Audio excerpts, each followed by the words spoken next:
La antigua Grecia comprende la historia griega que abarca desde el año 1200 a.C., que se corresponde con el declive de la civilización micénica hasta la batalla de Corinto en el 146 a.C., gracias a la cual Roma conquistó Grecia.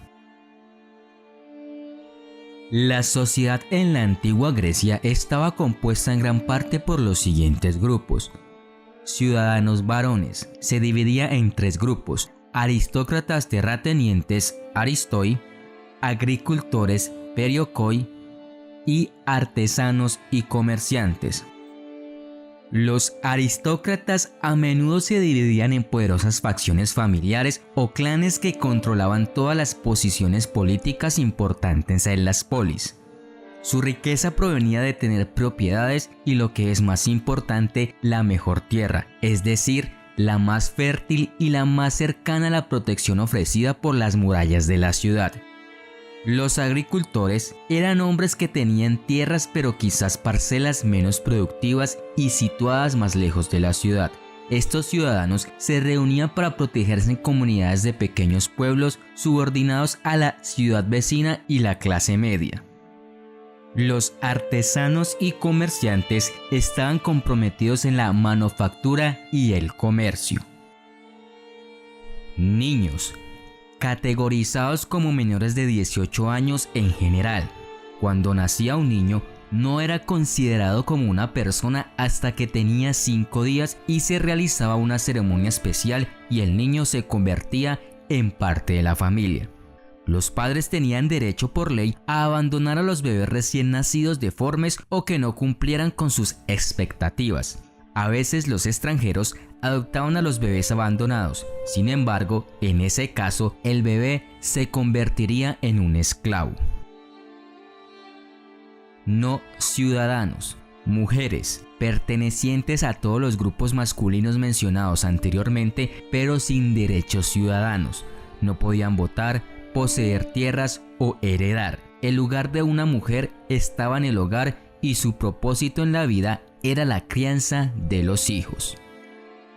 Esclavos, el douloi, que tenía deberes civiles o militares. En la sociedad griega, los esclavos eran vistos como una parte necesaria y perfectamente normal de la vida de la ciudad. Eran adquiridos a través de la guerra, la conquista y la compra. Las estimaciones de la población de esclavos en el mundo griego oscilan entre el 15 y el 40% de la población total. Extranjeros, conocidos como metecos, que se encontraban por debajo de la condición de ciudadanos varones.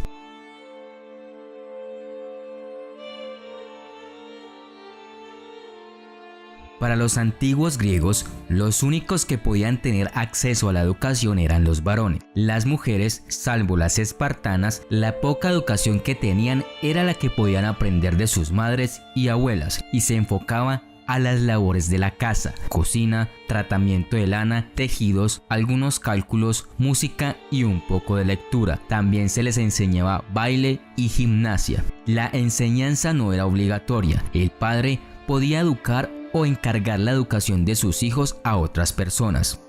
Hasta que se cumpliera los 18 años, los niños atenienses recibían la enseñanza que pudiéramos llamar primaria desde los 7 años a los 16. El maestro se llamaba gramatistes o profesor de gramática. La enseñanza primaria consistía en gramática, la griega, porque las demás lenguas no merecían su estudio según estimaban los griegos, la aritmética y la escritura. Después de dominar estos conceptos básicos, los estudios se enfocaban en literatura, por ejemplo, Homero. Educación superior. La educación superior se llamaba mousike, es decir, instrucción general de las disciplinas precedidas por las musas, y comprendía los estudios literarios así como la música. La lira era el instrumento preferido. A estos estudios teóricos se acompañaban los ejercicios físicos que constituían el tercer grupo de la educación juvenil. Desde los 16 a los 18 años, los jóvenes atenienses practicaban ejercicios gimnásticos o atléticos, consistentes en carreras pedestres, luchas, pugilatos y ejercicios militares. De este modo, la juventud ateniense quedaba bien preparada para desempeñar en debida forma durante la edad viril sus obligaciones de ciudadanos y de soldados.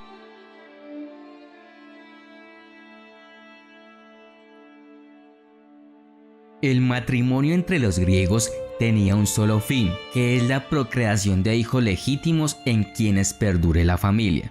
El matrimonio por amor era muy difícil porque normalmente el novio no había visto a la novia antes. Esto era debido a que las muchachas jóvenes debían permanecer recluidas dentro de sus casas en el gineceo, habitaciones reservadas a las mujeres, no pudiendo reunirse libremente con otros jóvenes varones, y además debían estar lejos de la mirada de otros hombres que no fueran de la propia familia.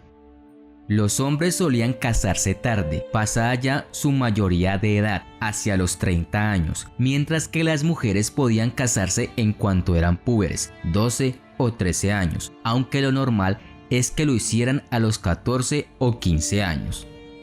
Las mujeres ciudadanas debían casarse como vírgenes y el matrimonio solía ser organizado por el padre, que eligió al marido y aceptó de él una dote.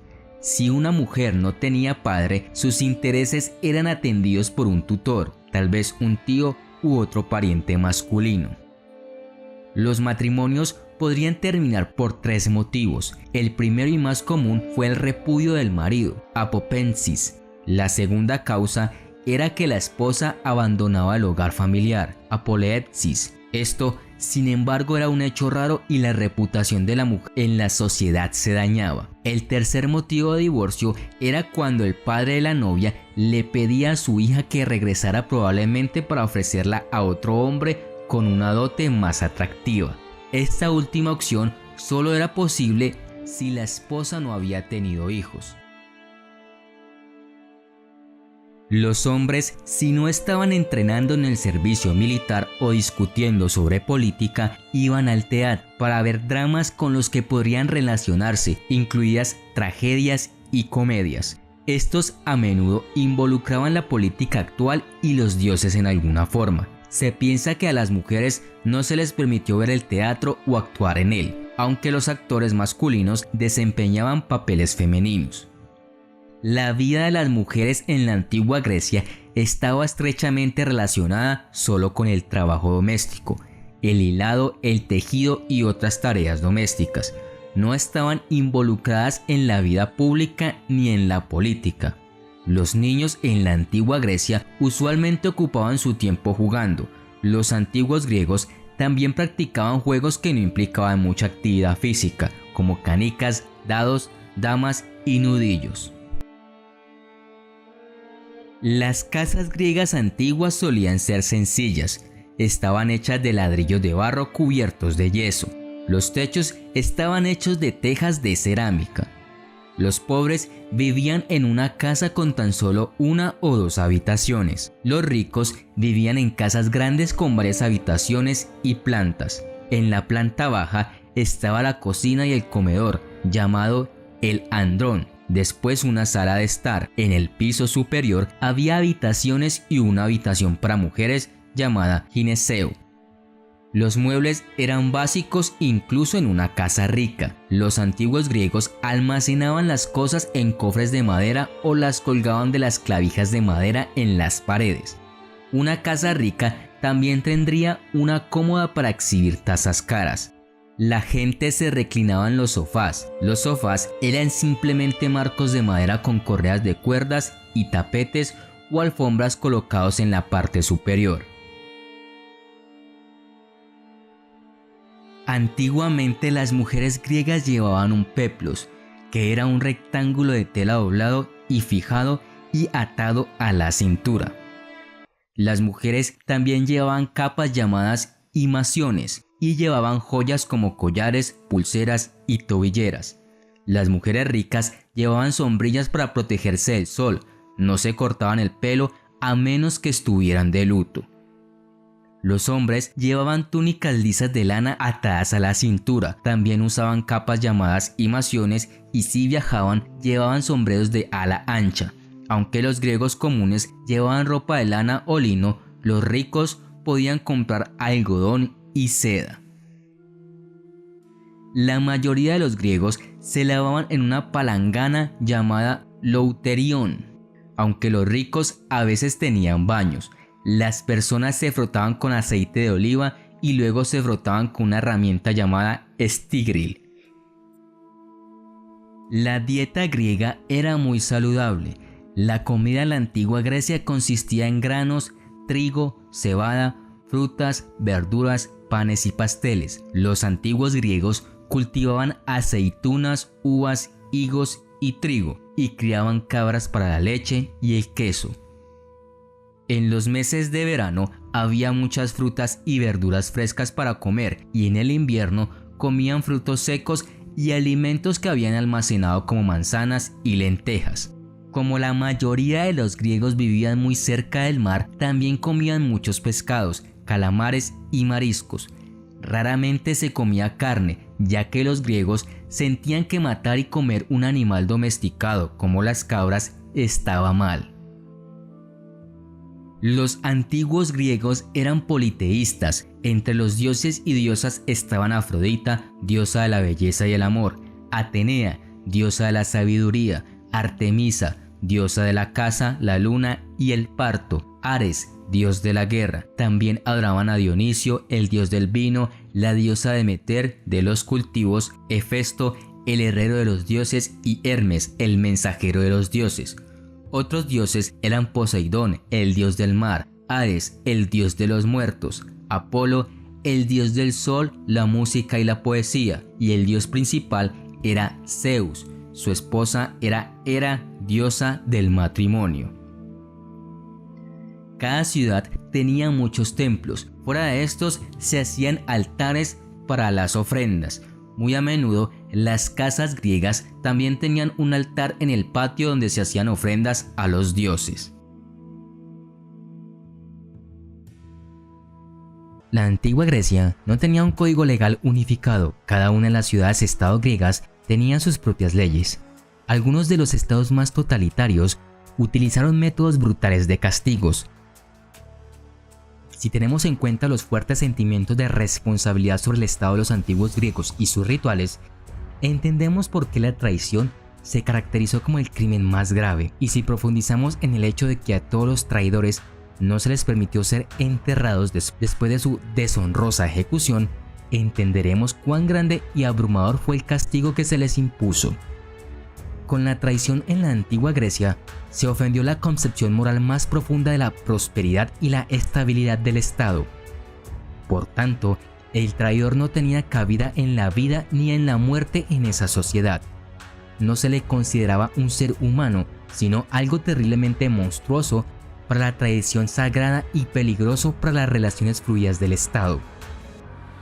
La ley ateniense decía que los traidores ejecutados debían ser expulsados del territorio del Estado. Demóstenes menciona cómo los atenienses apedrearon a un tal Cirilo que se sometió a las demandas de Jerjes, y las mujeres hicieron lo mismo con su esposa. También se aprobó un decreto en el que los defensores de los traidores eran condenados, incluso si los traidores ya habían sido ejecutados. Así, los defensores de los traidores fueron equiparados a estos, ya que los habían justificado o no habían intentado cuestionar su acto. También fueron considerados peligrosos y dañinos para el bien común. En la antigua Grecia, alrededor del 560 a.C., la colonia costera de Acragas, la actual Sicilia, estaba controlada por un tirano poderoso pero cruel llamado Falaris. Gobernó una metrópoli rica y hermosa con puño de hierro. Se dice que un día, el escultor de la corte, Perilao, mostró su nueva creación a su maestro, una réplica de un toro en latón reluciente. Sin embargo, esta no era una simple estatua. El toro era un dispositivo con un concepto simple, pero una ejecución francamente diabólica. Estaba fijado con pipas y silbatos y construido sobre un fuego. Este toro era en realidad un dispositivo melódico de tortura. Cuando el fuego se avivaba lo suficiente, la víctima era introducida al toro, donde el calor de su cuerpo metálico lo asaba vivo. Las flautas convertían los gritos de los condenados en los bufidos y gruñidos de un toro. Los antiguos griegos percibían al toro como un símbolo de poder absoluto. Esto explica por qué criaturas como el Minotauro son tan comunes en la mitología griega. Algunos griegos creían en un dios con cabeza de toro llamado Moloch, que exigía sacrificios humanos. El toro de bronce o de Falaris podría tener su inspiración enraizada en esta antigua y brutal forma de adoración al toro.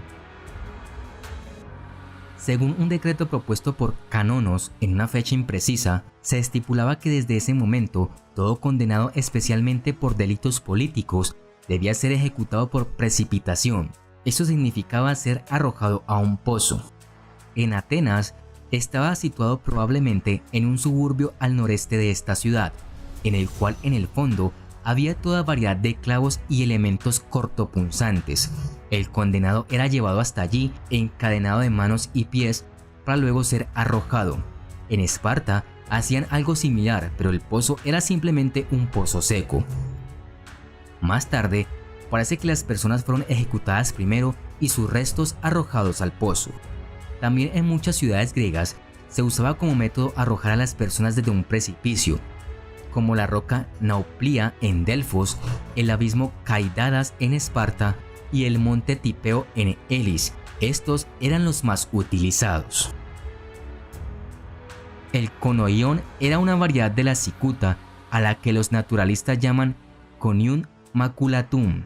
El envenenamiento por cicuta fue usado por los griegos para quitar la vida a los condenados a pena de muerte y también era repartida libremente por el Estado griego al pueblo para abastecer a la gente que quería morir por medios eutanásicos. En ese entonces, la eutanasia era muy común en la antigua Grecia. La preparación del fármaco mortal era muy simple. Se fragmentaba la semilla en un mortero y se obtenía una poción que llevaba a la muerte lentamente y se dice que de un modo indoloro. El caso más célebre es el de la muerte de Sócrates, debido a la ingestión de una solución sobre la base de la cicuta en el año 399 a.C.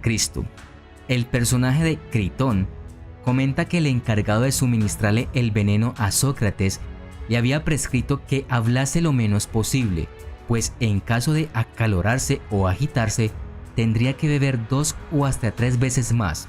Este se puso a caminar lentamente por la estancia hasta el momento en que sintió que sus piernas se entumecieron. Posteriormente, la cicuta paralizaba todas las extremidades y detenía la circulación. El uso de la lapidación como método de ejecución tiene sus raíces en la antigua Grecia y en los textos religiosos judeocristianos, y se ha utilizado para castigar a los acusados de adulterio, asesinato y blasfemia. La lapidación es un método de pena capital mediante el cual un grupo arroja piedras a una persona hasta que muere. Ningún individuo del grupo puede identificarse como el que ejecuta al sujeto. Esto contrasta con el caso de un verdugo judicial. Más lento que otras formas de ejecución, este castigo estaba reservado para quienes cometían crímenes contra familiares, parricidio o matricidio. Sin embargo, en la antigua Grecia no se trataba de una pena ciudadana. Los condenados a la lapidación eran llevados por los jueces y magistrados fuera de la ciudad. Cada uno de ellos llevaría una piedra y lo ejecutarían, dejando posteriormente su cuerpo insepulto, y así purificarían todo el estado. Los antiguos griegos utilizaban un método de castigo similar a la crucifixión, pero en esta no se derramaba sangre. El castigo consistía en que se sujetaba al condenado a una tabla con collares de hierro alrededor de las muñecas, los tobillos y el cuello. En ocasiones, se dejaba a la persona atada a esta tabla días hasta que fallecía de inanición. El ostracismo era un aspecto único de la vida política en Atenas. El concepto es simple. Los atenienses podrían convocar una votación cada año para evaluar el desempeño de sus políticos. Si se percibiera a alguien como una amenaza a los principios democráticos sobre los que se encontraba Atenas, esto quedaría claro en la votación. Unos meses después, la asamblea se reuniría nuevamente. Cada ciudadano votaría por quién debería ser condenado al ostracismo, garabateando el nombre de su elección en una pieza de cerámica rota. El hombre que obtenía más votos sería exiliado de Atenas por 10 años. Desafortunadamente, este sistema estaba abierto al abuso, un político lo suficientemente astuto sería completamente capaz de usar un voto de ostracismo como arma para eliminar a un rival, siempre que ese rival estuviera en una posición más débil. Por otro lado, el exilio se aplicaba comúnmente a ciudadanos con delitos graves contra otros ciudadanos. El condenado perdía todos sus derechos, ciudadanía y sus bienes eran confiscados, además de que debía salir inmediatamente de la ciudad de por vida. Los antiguos griegos jugaron un papel decisivo en la formación de la cultura moderna. El legado de su forma de vida, su filosofía y su arquitectura sobreviven hasta el día de hoy. Los antiguos griegos son responsables de muchas de las instituciones democráticas contemporáneas. Sin embargo, un aspecto de su sociedad que es extraordinariamente poco estudiado y peculiar es su sistema de prostitución. Los viajeros y comerciantes, incluidos muchos hombres solteros que actuaban como tripulantes de barcos, llegaban a las polis de toda la antigua Grecia. Solón, el gran legislador ateniense que sentó las bases de la democracia, vio los beneficios económicos de la profesión más antigua ya en el periodo arcaico. Por lo tanto, no debía pasarse por alto. Legalizó la prostitución, que se convirtió en un evento de toda la ciudad y una gran fuente de ingresos. Esto se convirtió en un negocio lucrativo, tanto para los dueños de burdeles como para los trabajadores independientes, particularmente en el caso de la antigua Atenas, y esto le dio un sentido de infamia a la ciudad. Sin embargo, siempre daba motivos a los viajeros para detenerse en los muelles y pasar allí varios días. Significó más flujo de efectivo para Atenas, lo que ayudó a la ciudad a fortalecer su posición de influencia y poder en las costas del Mediterráneo. En contraste con la apertura con la que se reconocía la profesión más antigua del mundo, otros tipos de sexualidad podían ser restringidos y estrictamente regulados. En Atenas, por ejemplo, el adulterio estaba estrictamente castigado por la ley, a veces de forma muy espantosa. Además, se esperaba que las mujeres libres guardaran de cerca su castidad hasta que se casaran. Todo esto significaba que si un hombre joven y soltero deseaba tener relaciones, se enfrentaba a una elección entre esclavas o cortesanas profesionales. Es así como la prostitución ya era democrática, porque todos se dedicaban a ella, desde los nacidos libres hasta los esclavos y los ex-esclavos, hombres y mujeres, ciudadanos y extranjeros. Aún así, Solón lo llevó a un nivel completamente nuevo, al abrir burdeles con un cargo fijo y justo de un óbolo por sesión. Hizo que el acceso a las trabajadoras estuviera más disponible. Un óbolo equivalía a un 16avo de dracma, el salario diario de un empleado. A los ojos de muchos, este fue el más significativo de sus cambios. No había ningún estigma asociado a los clientes de las trabajadoras ni en general. Había dos tipos de prostitutas en Atenas: las pornai, que se encontraban en burdeles o en las esquinas de las calles, y las hetairai, cortesanas de clase alta. Se reconocía que estas mujeres ejercían una profesión legal y brindaban un servicio necesario, mientras que los prostitutos masculinos generalmente eran menospreciados por desempeñar el papel de la mujer en las relaciones íntimas, ya que sus clientes eran casi exclusivamente hombres. Muchos pornai eran esclavos, algunos habían sido liberados y otros no, quienes fueron obligados a trabajar por sus amos o descubrieron que no tenía otra forma de ganarse la vida que a través de este tipo de trabajo. Esta era la clase más grande de estas mujeres en la antigua Atenas. Ofrecían sus servicios en burdeles, en las esquinas de las calles, junto a las murallas de la ciudad, en tabernas y en fiestas privadas. Los burdeles y las trabajadoras independientes pagaban el impuesto sobre la renta, que se utilizaba para financiar edificios públicos, monumentos y reparar carreteras, aunque inicialmente Solón parece haber destinado el impuesto a la construcción de templos para honrar a los dioses, especialmente a la deidad patrona de la ciudad, Atenea. Cuando no se dedicaban a su oficio o perseguían sus propios intereses, estas mujeres podían ganar dinero hilando lana y tejiendo, ocupaciones tradicionales de una mujer corriente en Atenas y en otros lugares de la antigua Grecia.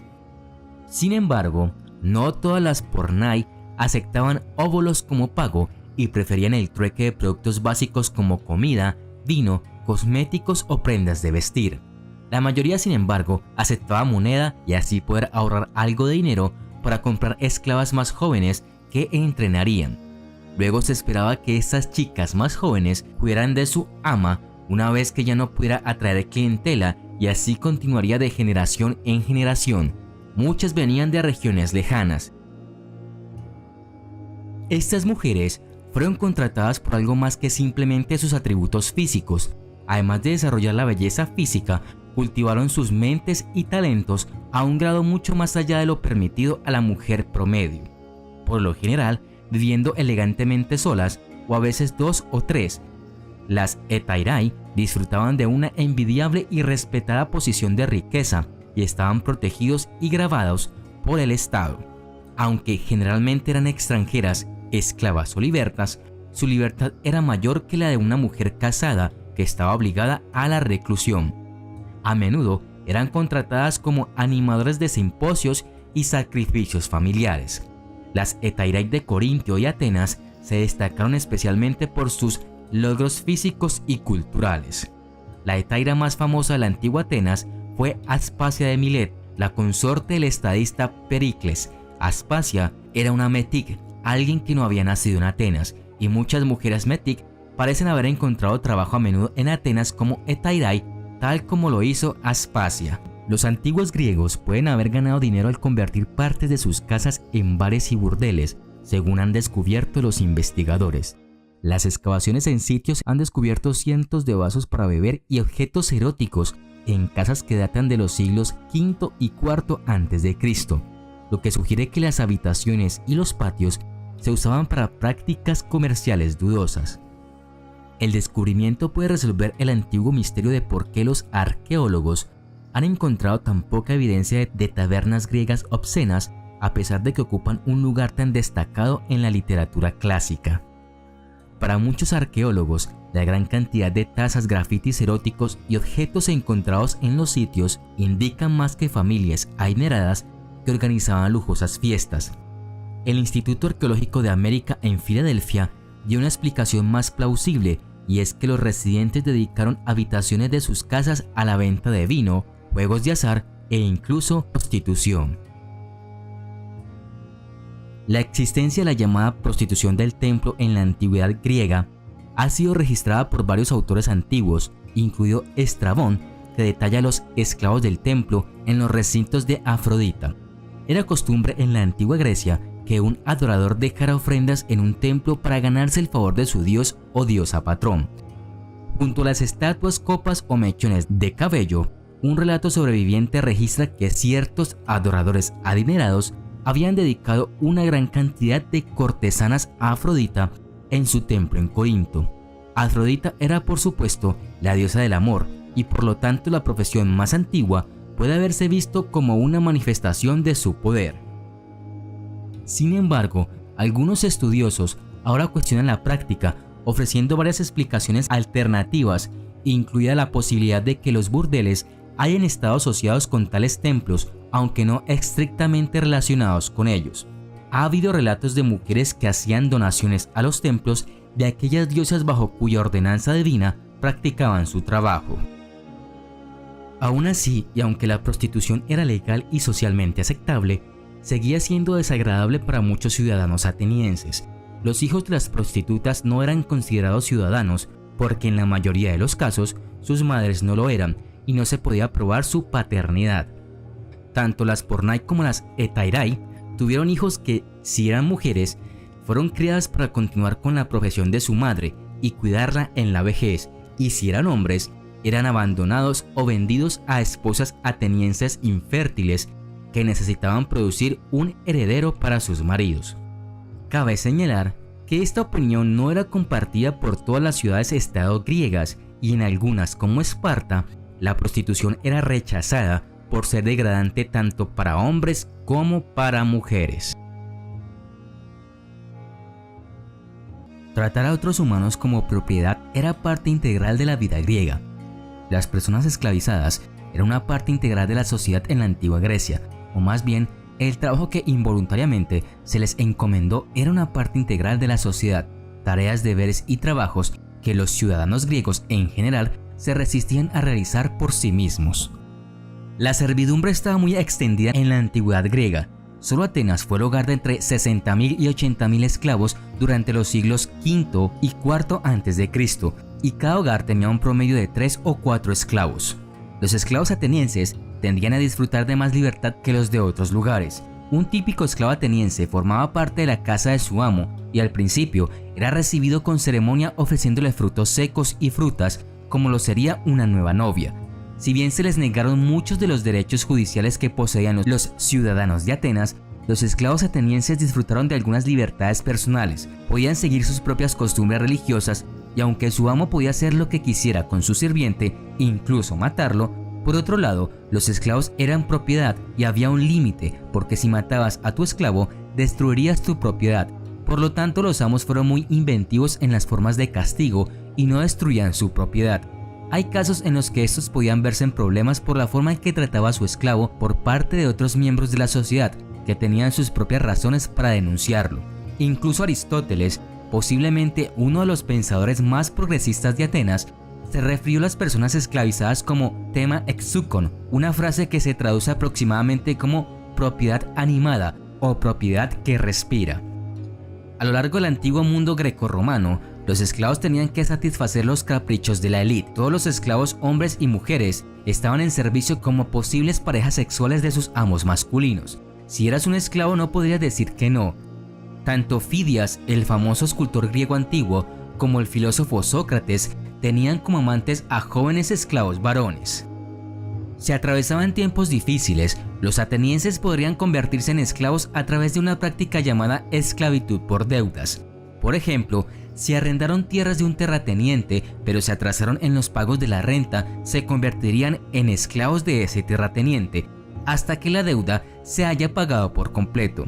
Muchos esclavos eran extranjeros, que habían sido capturados durante las guerras. Los hijos de los enemigos derrotados también podían verse obligados a ser esclavos y a veces terminaban sirviendo a los clientes de los burdeles masculinos. También habían personas esclavizadas que simplemente nacieron en la servidumbre y se resignaron a una vida en cautiverio. El tipo de trabajo más común para las personas esclavizadas estaba dentro del sector agrícola. Si eras un esclavo agrícola, tus días habrían estado llenos de esfuerzo y trabajo durante 10 a 12 horas y luego habrías estado encerrado en un granero o encadenado a un árbol durante otras 10 o 12 horas para descansar. Aunque muchos se dedicaban a trabajar en canteras y minas, podría decirse que los esclavos domésticos tenían menos exigencias físicas. Algunos acompañarían a sus amos en sus viajes, tal vez incluso convirtiéndose en confidentes informales.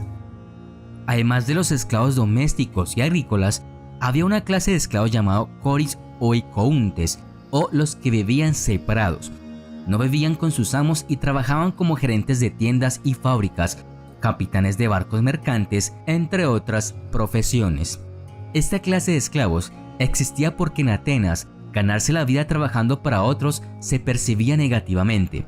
El empleo estatal era la única forma de trabajo asalariado libre de este prejuicio. Dado que la mayoría de los ciudadanos libres evitaron el trabajo asalariado tanto como pudieron, se utilizaron esclavos para llenar los vacíos de mano de obra.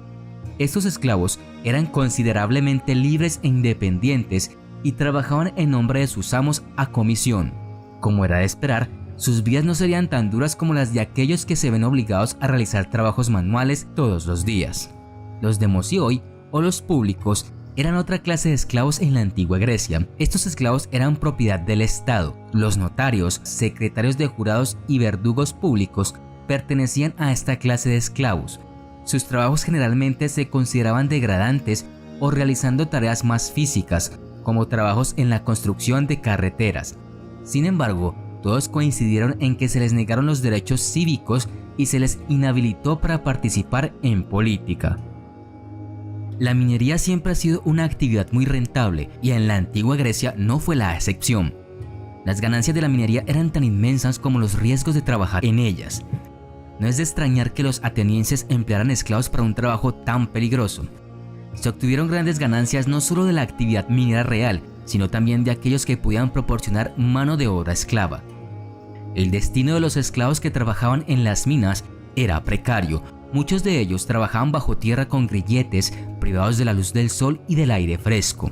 El historiador romano Diodoro Siculus escribió en el siglo I a.C.: los hombres que participan en estas operaciones mineras producen ingresos increíblemente grandes para sus amos, pero como resultado de sus excavaciones subterráneas, se convierten en restos físicos.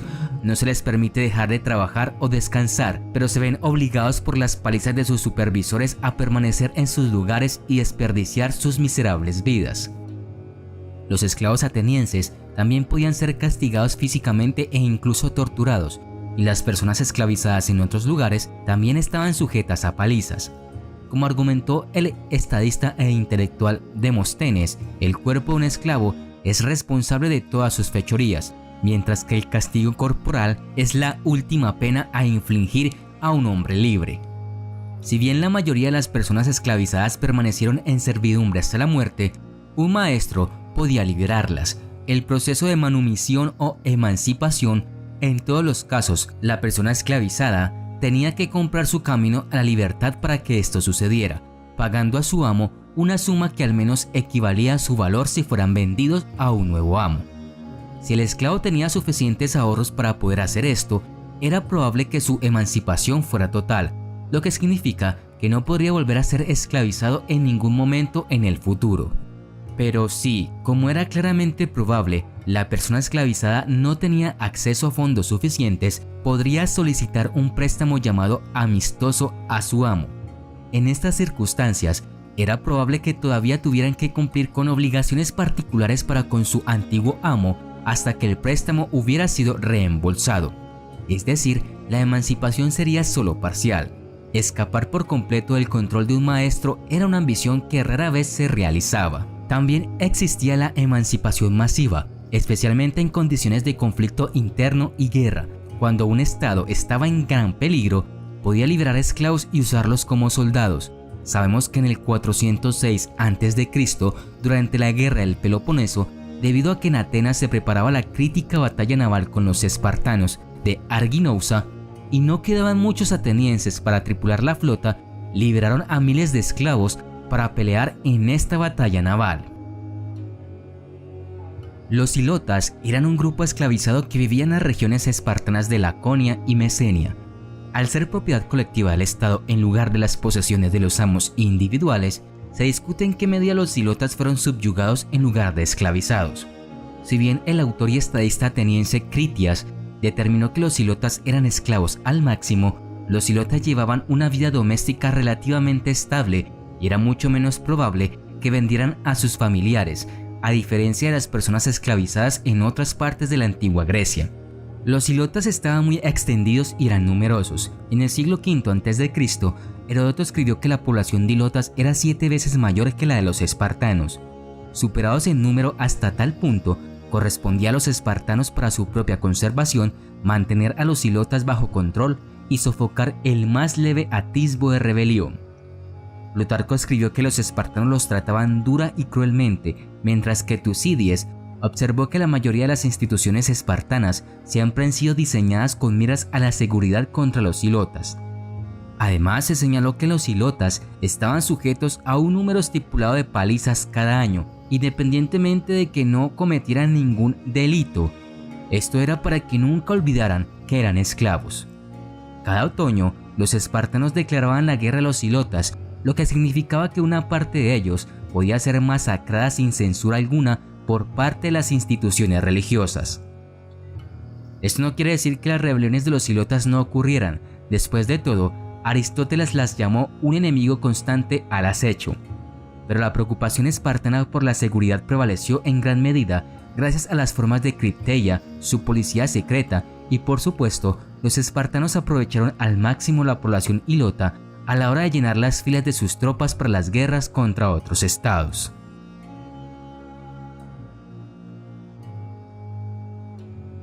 Los antiguos Juegos Olímpicos eran un evento deportivo que se celebraba cada 4 años en el lugar sagrado de Olimpia, en el Peloponeso occidental, en honor a Zeus, el dios supremo de la religión griega. Los juegos celebrados entre el 776 a.C. y el 393 después de Cristo involucraron a participantes y espectadores de toda Grecia e incluso más allá. Los eventos deportivos se asociaron originalmente con los rituales funerarios, en particular los de los héroes y de los caídos en la batalla. En Olimpia en particular, algunos relatos mitológicos atribuyen a Zeus el inicio de los juegos para celebrar su victoria sobre Cronos, mientras que otros relatos afirman que el héroe Pelops los inició en honor a Oinomaos. Los primeros Juegos Olímpicos se llevaron a cabo desde el 776 a.C., en la primera luna llena después del solsticio de verano, en honor a Zeus. El ganador del primer y único evento, la carrera a pie del estadio, fue Croibos de Elis, y desde entonces se registró a cada vencedor y cada olimpiada recibía su nombre. Los juegos comenzaban con una procesión que fue desde la ciudad anfitriona de Elis hasta Olimpia, encabezada por los Elanodicai, jueces, y al llegar a Olimpia, todos los atletas y oficiales juraron seguir las reglas establecidas de las competiciones y competir con honor y respeto. La ceremonia religiosa más importante del evento fue el sacrificio de 100 bueyes, conocido como hecatombe, en el altar de Zeus, realizada cuando terminaban los eventos deportivos. Para facilitar el movimiento de espectadores y atletas, se convocó una tregua sagrada en toda Grecia. Inicialmente la tregua era de un mes, pero en siglos posteriores se amplió a 3. No se permitían guerras, no se podían llevar armas en el territorio de Elis y no se debía poner ningún obstáculo a ningún espectador o atleta que estuviera viajando a los juegos desde su procedencia y cualquier territorio que tuvieran que atravesar. En Olimpia, multitudes masivas de espectadores emocionados se alojaban en campamentos improvisados. Solo más tarde se proporcionó alojamiento a los visitantes. Vendedores de comida, artesanos, músicos, poetas y filósofos aprovecharon al máximo las multitudes para dar a conocer sus productos o ideas. Se desconoce cuántos visitantes asistieron a cada juego, pero se sabe que alrededor de 45.000 espectadores entre hombres, esclavos y extranjeros se sentaron y observaron desde los terraplenes del estadio que acogía los principales eventos. Los espectadores participaron activamente en los eventos a través de su bullicioso apoyo a los atletas y después de cada evento arrojaban flores y hojas de laurel a los vencedores. A las mujeres no se les permitió participar o ver los eventos, aunque se permitió a las niñas entre la multitud. Una famosa violación de la regla de los hombres fue el caso de Calipateira. Ella había entrenado a su hijo Peisirodos y cuando ganó la carrera, su madre, celebrando con demasiada exuberancia entre la multitud, se aflojó la ropa y se dieron cuenta de que era una mujer. Ella escapó del castigo prescrito de la pena de muerte porque provenía de una familia de grandes vencedores olímpicos, pero a partir de entonces, todos los entrenadores tuvieron que estar desnudos como los atletas para evitar que ocurriera en el futuro.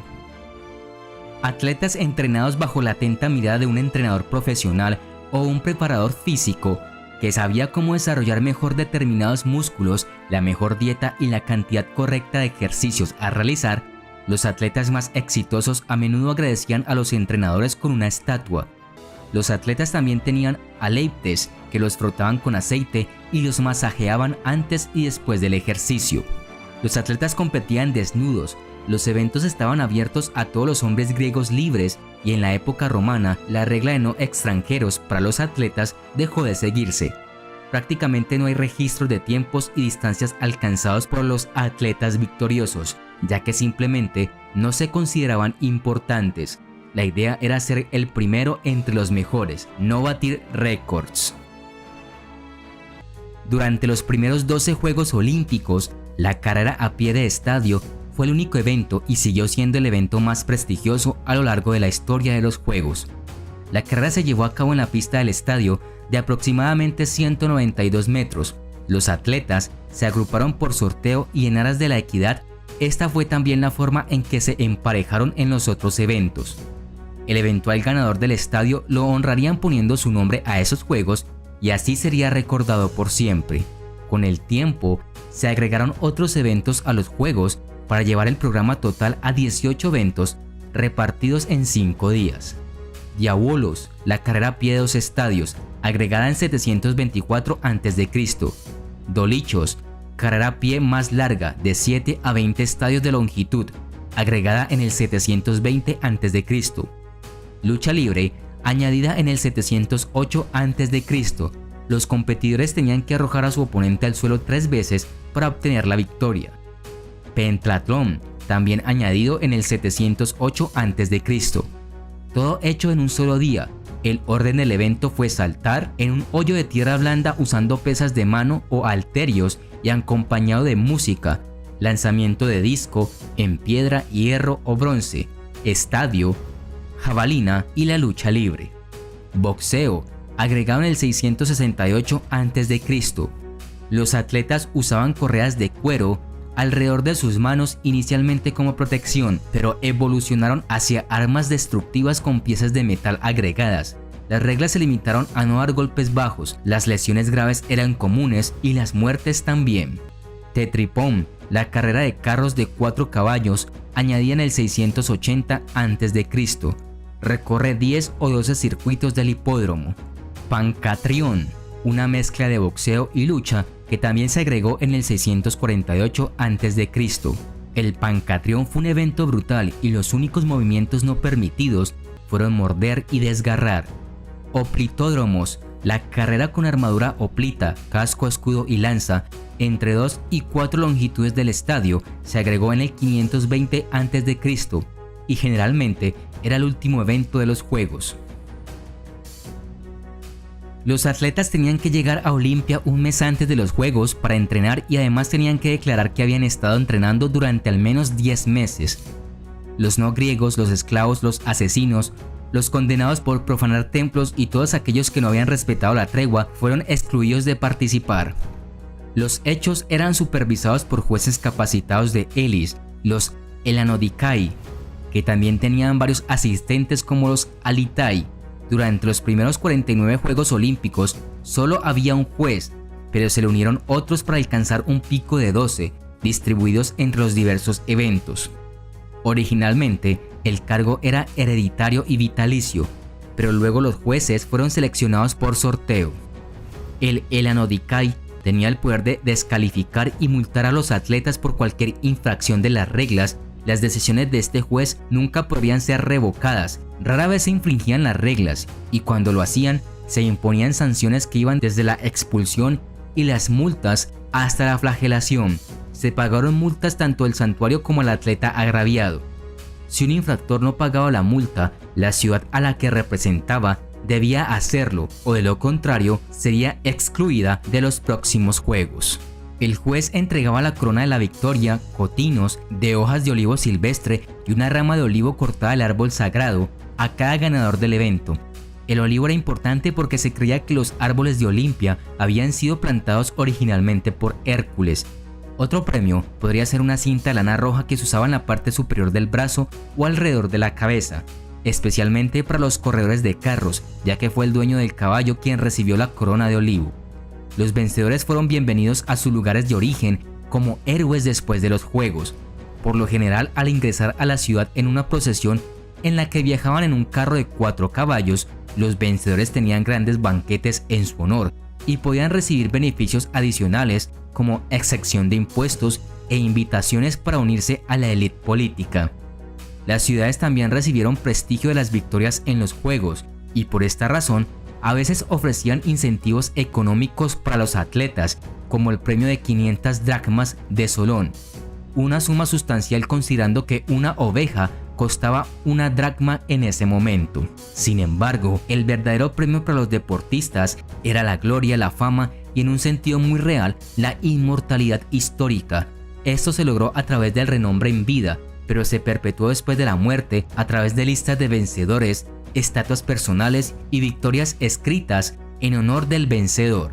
Los Juegos continuaron durante el periodo helenístico con más edificios agregados al sitio, mayores comodidades ofrecidas a los espectadores y un aumento en la profesionalidad y especialización de eventos de los atletas. En la época romana, aunque hubo algunos cambios en la tradición como el traslado de Sila de los Juegos del 80 a.C.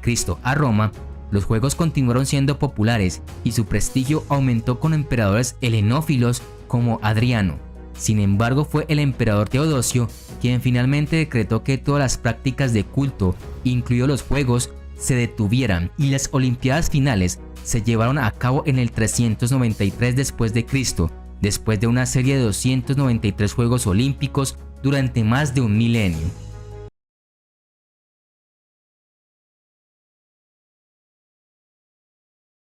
La antigua Grecia fue una de las primeras civilizaciones importantes de Europa. La era clásica vio a Grecia alcanzar su apogeo y este periodo en particular ha tenido una tremenda influencia en la cultura occidental. Estas son algunas de las formas en que los antiguos griegos cambiaron el mundo. Podemos ver la influencia de los griegos en ciudades de todo el mundo. Incluso después de más de 2000 años, los edificios de la antigua Grecia se encuentran entre los más reconocibles del mundo.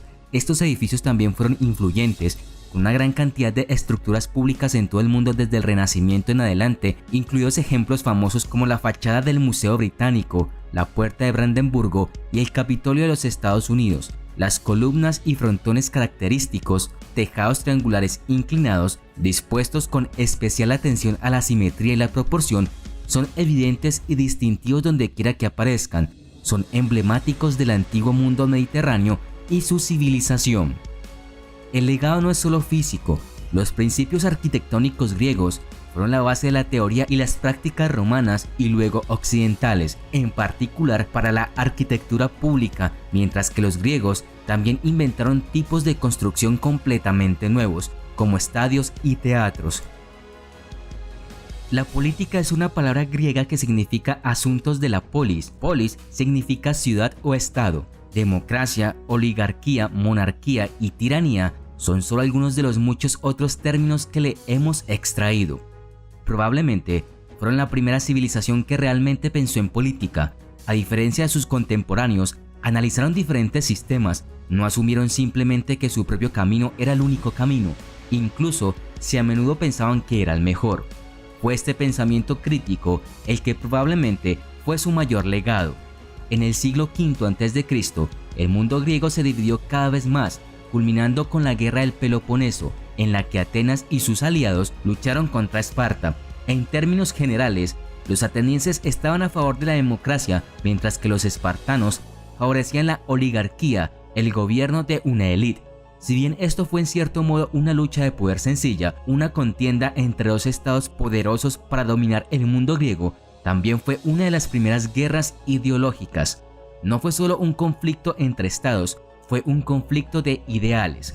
Los espartanos ganaron y obligaron a los atenienses a abolir la democracia en favor de la oligarquía, aunque esto no duró mucho y se restableció el dominio popular. Esta idea prevalece en nuestro mundo de hoy. La mayoría de los gobiernos del mundo hoy en día tienen algún tipo de democracia en el que la gente puede votar y participar en el gobierno. La contribución griega a la medicina científica fue enorme. Si bien incluso los mejores médicos no pudieron curar muchas enfermedades y se demostró que estaban equivocados en muchas de sus especulaciones, su espíritu y método fueron la base de los desarrollos posteriores y siguen vivos en la actualidad. Si bien los diagnósticos sobrenaturales y las curas religiosas y mágicas continuaron junto con la nueva medicina racional de Hipócrates en los siglos V y IV a.C., esta fue una etapa significativa en la historia de la medicina, quizás el cambio más grande en el pensamiento médico que ha habido. Los nuevos médicos dijeron que la enfermedad tenía causas puramente naturales, provenientes del interior del cuerpo y del entorno físico, no era una maldición de dioses o brujas. Desarrollaron un método de observación cercana para estudiar enfermedades individuales, identificarlas y catalogar sus síntomas. Hipócrates insistió particularmente en un deber desinteresado y compasivo de cuidar a los pacientes. Los principios y métodos estaban ahora en su lugar para promover el conocimiento y la atención médica, incluso si el tratamiento a menudo era ineficaz sin el conocimiento actual de fisiología.